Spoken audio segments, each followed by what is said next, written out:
We'll be looking at stories that have made it to the front pages of the newspaper this morning. Now, starting off with Daily Trust, we have there on Daily Trust boldly, bandits abduct over 50 people in Zamfara, place 150 million levy on residents. And then we also have kill 10 farmers in Niger, and we're working hard to tackle the problem. Now, boldly there, the picture we have the Lagbaja's death, top generals for redeployment. Tinubu, Akpabio, governors mourn. FEC meeting postponed indefinitely. National flag to fly at half-mast for 7 days. Kano begins registration for foreigners. Disco hike prices of meters. And end bad governance protest. Borno minors still in custody, says defense lawyer. Now, still there on Daily Trust, boldly on top. Tinubu, world leaders congratulates Trump on election victory. 22 miners feared dead as pit collapses in Adamawa. And then tax reform. President should unite, not divide Nigeria. Bauchi State Governor. Well, those are the stories we have on the front pages of Daily Trust newspaper. All right, let's look at Guardian. Now on Guardian, toply there, low expectations, optimism heralds Trump's second coming. Well, that was there boldly on Guardian. And federal government calls for peace over Abia-Akwa Ibom border disputes. Oyo okays 80,000 naira minimum wage for workers. Good move. From Cardoso saying Naira remains volatile despite current account surplus, rising forex inflow. Obasanjo, Jonathan Tambuwal, others laud Obaseki's 8th year in office. Then we also have their federal government blames frequent grid collapse on Disco's inability to offtake electricity. Flood sacks Rivers and Anambra communities, and Tinubu honors ex-chief of army staff as Obi Atiku, governors NNPCL mourn. All right, those are the stories we have on the front pages of Guardian. Now moving over to Punch. Newspaper Punch, there we have boldly, we were starved, locked up with criminals, said miners. Police deny maltreatment as released protesters narrate 3-month ordeal. Now we have consumers protest as Discos hike meter price by 28%. Lagos sanctions Julius Berger over engineer's death on site. And then we have Lagos Calabar Highway property that we have there. And we also have world leaders salute Trump as president-elect vows to end illegal immigration. Well, those are the stories we have on the front pages. Oh, on the top there we have marketers sue Dangote, insist on petrol import. Banks free to trade with deposited FX. And those are the stories we have on the front pages of the Punch newspaper. Now let's look at Vanguard. For Vanguard, we have boldly US be president to all, Kamala charges Trump. And then at the top, for a second time in 4 months, Discos raises meter prices. We've seen that already. Tinubu, Akpabio and others mourn Lagbaja at 56. And then go after real culprits, not minors. Emir Sanusi speaks. We also have from Zenith Bank. Zenith Bank reassures customers following successful IT upgrade. It's been a lot for people using Zenith Bank for the past few weeks, so my heart is with you people on that one. Now, court stops AGF, CBN, and others from withholding Kano local government allocation. Now, those are the stories we have on the front pages of Guardian newspaper. So if you're looking for stories on that, do well to get it. Now on Tribune, oil marketers tackle Dangote in court, say no to planned monopoly in energy sector. We also have NYC members call for implementation of 77,000 naira allowance, and court hears CBN and others from withholding Kano local government funds. Now we have up there, nothing in tax bill threatens your existence. FIRS chairman assures the Seni NITDA TET fund. Minimum wage Makinde to pay oil workers 80,000 naira. Those are the stories we have on the front pages of Nigerian Tribune. Now joining us in the studio It's been a while, but it's good to have him back. We have Nasir Lawal, editor-in-chief, Dateline newspaper, as he's here with us to review some of the headline stories on the pages of today's paper. It's good to have you back. You look well rested, so we're sure you're going to give us fresh ideas today. I hope so. But starting off with, what Nigeria is talking about, world, and when it comes to Trump's victory, what were your expectations from that election, and what impact do you think Trump's victory would have globally? Well, the United States of America right now is the biggest military power in the world. It's the biggest economy. So whatever happens in America finds a way of reverberating across the world. But I will speak on so many fronts. Like, for instance, in Nigeria, we are part of Africa, and the first time Trump was president, he didn't find it important to even visit Africa. So the whole 4 years he spent between 2017 and 2021, he didn't visit any African country, and even he went as far as describing some African countries as a shithole, so it was a big diplomatic issue that time.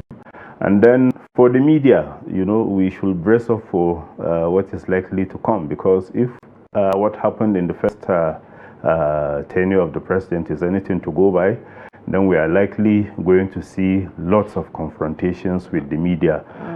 You remember the president, when he was president, he went as far as, grabbing the mic from reporters, shutting them down and what have you. And that had to do with, the social media influence that is, still going on. If you look at it, probably he is egged on by the fact that he had so many followers at that time on social media. For instance, on Twitter, that's X platform now, he had more followers than most of the major news organizations that So as far as he is concerned, he can, get his messages across without relying on the media. So I may not be surprised if, we find so many clashes with the media in his second coming.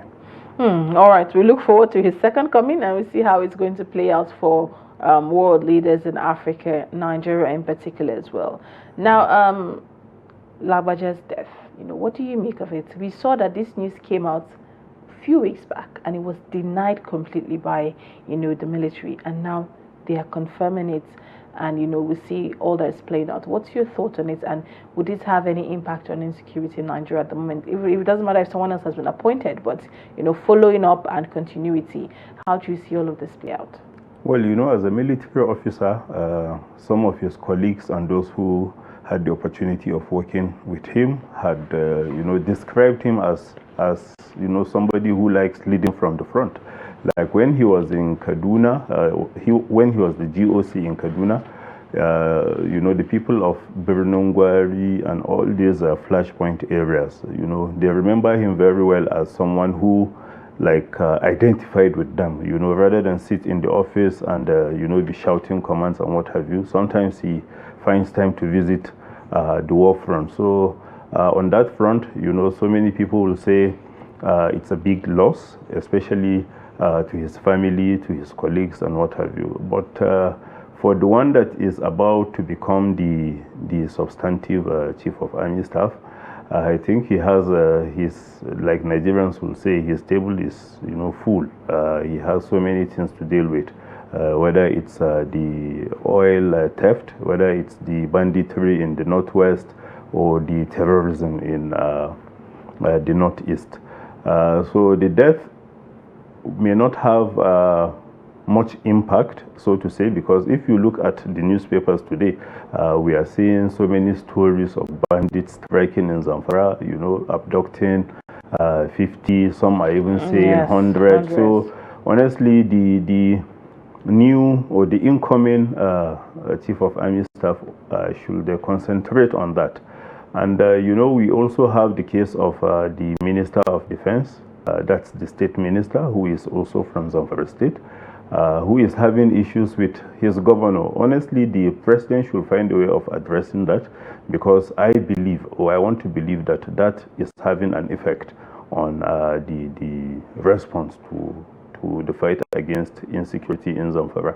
So the new chief of army staff, like I said, should concentrate on the task before him. I know so many people will now want to be, seen at the forefront of those who are congratulating him, identifying with him, because, as the chief of army staff, you have, some favors to also dispense apart from fighting insecurity. So I know so many people want to cash in on that, but he should make fighting insecurity his main priority. All right, now still on this now, let's talk about Dangote and marketers. Marketers are suing him, saying they don't want him to have monopoly of the market, meaning they still want to import.